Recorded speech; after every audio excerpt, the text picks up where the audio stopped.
Naglunsad ang House of Representatives sa pangunguna ni House Speaker Martin Romualdez ng mahigit 400 milyong pisong tulong para sa mga nasalanta ng Bagyong Christine.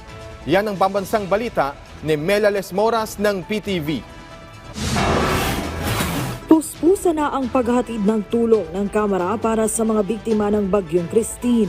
Kahapon agad rumisponde ang tanggapan ni House Speaker Martin Romualdez kasama ang Ako Bicol Party List at Tingog Party List sa pangangailangan ng mga apektado ng kalamidad. Ayon kay Speaker Romualdez, alinsunod sa kautusan ni Pangulong Ferdinand R. Marquez Jr., isang malawakang relief operations ang ikinasa nila.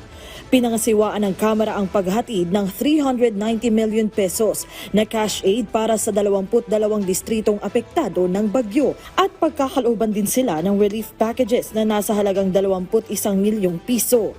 Sa kabuuan, aabot sa 411 million pesos ang tulong na nailunsad ng Kongreso. Sabi ni Speaker Romualdez, malinaw ang direktiba ng Presidente na walang pamilyang Pilipino ang maiiwan sa pagtulong ng pamahalaan.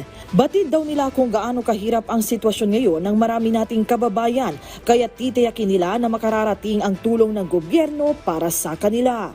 Sa OWAS Albay, agad nag-inspeksyon si Albay 3rd District Representative Fernando Cabredo sa mga lugar na napinsala ng bagyo para sa agarang aksyon.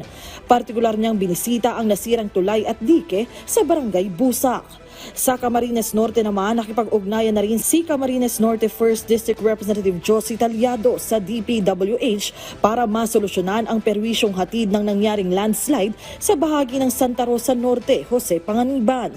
Habang sa Bulan, Sorsogon, tuloy-tuloy naman ang relief efforts sa pangunguna ni Sorsogon 2nd District Representative Wowo Fortes. Mula sa PTV, Mela Lesmoras para sa Balitang Pambansa.